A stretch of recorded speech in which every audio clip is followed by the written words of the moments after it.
ایک ایسی وادی جو جنوں، پریوں، بھوتوں اور عجیب خلقت سے پہچانی جاتی ہے۔ ایسا پہاڑ جہاں ہمیشہ اندھیرا رہتا ہے، چاند اور سورج کی روشنی وہاں کبھی پہنچی ہی نہیں۔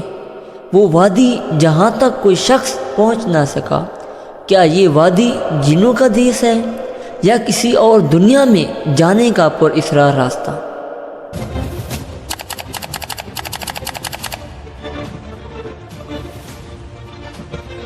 کوہ کاف کا نام آتے ہی کوئی گم شدہ عربی کہانیاں ذہن میں جاگ اٹھتی ہیں۔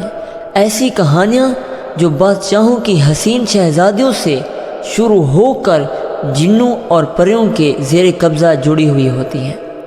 ایسی کہانیوں کا ذکر عام طور پر یہ ہوتا ہے کہ فلاں ملک کے طاقتور بادشاہ کی حسین و جمیل شہزادیوں کو فلاں جن نے اغوا کیا اور کوہ قاف کے لیے کسی تاریخی محل میں لے جا کر قید کر دیا۔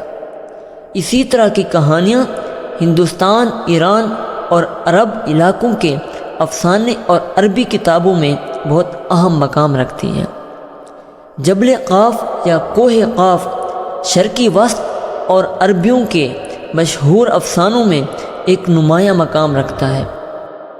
اسلامی روایتوں میں کوہ قاف کو جنوں کا وطن کہا جاتا ہے، جسے خدا نے چمکتے ہوئے زمرد سے بنایا ہے، جبکہ ایرانی روایتوں کے مطابق یہ علاقہ شمالی قفقاز علاقوں میں تھا۔ اس علاقے کو انسانوں کی کوئی بھی حکومت قبضہ نہ کر سکی، کیونکہ قدیم علم نے ان بلند پہاڑی علاقوں کو اپنے اسرار میں ڈھانپ رکھا تھا۔ کوہ کاف دراصل ایک طویل پہاڑی سلسلہ ہے۔ یہ زمین کا سب سے دور دراز مقام ہے جو داستانوں میں زرتشت کی زمین اور ذی مرغ نامی پرندوں کی وجہ سے مشہور ہے۔ کہتے ہیں کوہ کاف زمرد پر مشتمل ہے، جس کے عکس نے آسمان کو سبز رنگ عطا کیا۔ کوہ قاف کو جنوں کا شہر کہا جاتا ہے، جہاں زمانہ قدیم میں جنات کی نسلوں نے بہت ساری حکومتیں قائم کی تھیں۔ علامہ قزوینی لکھتے ہیں کوہ کاف کئی علاقوں میں منقسم ہے، جن میں 70 زمینیں چاندی کی اور 70 زمینیں مشک کی ہیں اور 70 زمینیں زمرد کی ہیں۔ عربی کتابوں کے مطابق کوہ کاف پہاڑی سلسلوں میں سب سے اونچا تھا، تو اللہ تبارک و تعالیٰ کی طرف سے زمین کو سہارا دینے کے لیے بنایا گیا تھا، اور اس دنیا میں جتنی بھی پہاڑی سلسلے ہیں، تمام سلسلوں کی شاخیں زیر زمین کوہ کاف سے جا ملتی ہیں۔ اس طرح کوہ کاف کو اس زمین کا سب سے بڑا پہاڑ کہا جاتا ہے۔ تمامی پہاڑی سلسلوں کا مرکز کوہ کاف ہے۔ قدوینی نے 13ویں صدی میں عجائب المخلوقات کتاب ایک لکھی، جس میں انہوں نے یہ نظریہ دیا کہ اللہ تبارک و تعالیٰ نے آسمان کو تھامے رکھا ہے تاکہ وہ زمین پر گر نہ پائے، اور اس زمین کے چاروں اطراف ایک بہت بڑا پہاڑی سلسلہ ہے جس میں کوہ کاف بھی شامل ہے، جو ان سلسلوں کو ہوٹی کی طرح جوڑے ہوئے ہیں۔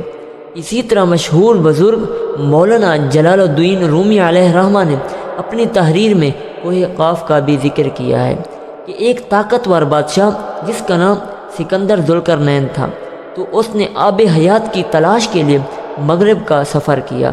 اس سفر کے دوران آپ کوہ کاف تک پہنچے، جب آپ نے دیکھا کہ وہاں پر ایک فرشتہ قیامت کے دن سور پھونکنے کا انتظار کر رہا ہے۔ کوہ کاف اور اس میں آباد مخلوقات کے متعلق ایک اور روایت بیان کی جاتی ہے کہ حضرت ابن عباس رضی اللہ تعالیٰ عنہ فرماتے ہیں کہ پیارے آقا صلی اللہ علیہ وسلم ہمارے پاس تشریف لائے جبکہ ہم مسجد نبوی میں حلقہ بنائے بیٹھے تھے، تو پیارے آقا صلی اللہ علیہ وسلم نے فرمایا تم کیا کر رہے ہو؟ تو ہم نے عرض کی یا رسول اللہ، ہم سورج کے متعلق غور و فکر کر رہے ہیں کہ وہ کیسے طلوع ہوتا ہے اور کیسے وہ غروب ہوتا ہے۔ تو پیارے آقا صلی اللہ علیہ وسلم نے فرمایا تم مخلوق میں غور و فکر کرنا، کبھی خالق میں غور و فکر نہ کرنا، کیونکہ اللہ تبارک و تعالیٰ جس کے لیے جو چاہتا ہے وہ پیدا کرتا ہے۔ اللہ تبارک و تعالیٰ نے کوہ کاف کو دنیا کے گرد تخلیق کیا۔ یہ تمام دنیا اس پہاڑ کے درمیان میں ایسے موجود ہے جیسے انگلی میں انگوٹھی ہوتی ہے۔ کوئی انسان وہاں تک پہنچ ہی نہیں سکتا، کیونکہ وہاں پہنچنے کے لیے 4 ماہ اندھیرے سے گزرنا پڑتا ہے۔ یہ وہ پہاڑ ہے جہاں کوئی سورج نہیں اور نہ ہی کوئی چاند ہے، یہاں تک کہ لوگ چاند اور سورج کے بارے میں جانتے ہی نہیں ہیں کہ اللہ تبارک و تعالیٰ نے چاند اور سورج کو بھی پیدا کیا ہے۔ جو روشنی ان تک پہنچتی ہے وہ کوہ کاف کے پہاڑوں کی روشنی ہوتی ہے، اور وہاں موجود لوگ جڑی بوٹیاں کھاتے ہیں، ان کے بدن پر کوئی کپڑا نہیں ہوتا۔ تو صحابہ کرام نے عرض کی، یا رسول اللہ صلی اللہ علیہ وسلم، وہ لوگ فرشتے ہیں؟ تو آپ نے فرمایا، نہیں، وہ فرشتے نہیں ہیں، لیکن اللہ تبارک و تعالیٰ سے ان کی فرما برداری فرشتوں کی طرح ہوتی ہے۔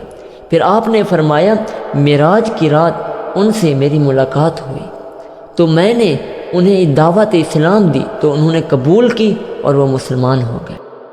صوفیاء کرام کے نزدیک کوہ کاف کوئی پہاڑی سلسلہ نہیں ہے، بلکہ کوہ کاف سے مراد عالم مثل کا وہ پہاڑی سلسلہ ہے جو بذریعہ کشف میں واقع ہے۔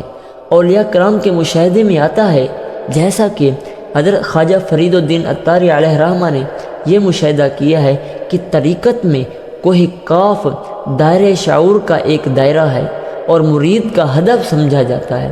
جیسے پاکیزہ بندہ فنا فی اللہ کے درجے تک پہنچ جاتا ہے۔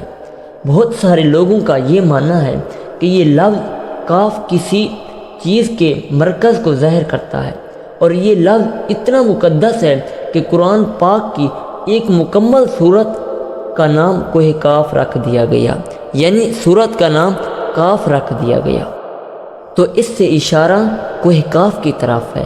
اس سورت میں اللہ تبارک و تعالیٰ کی وحدانیت اور زندگی اور موت کے نظریات کو پیش کیا گیا ہے۔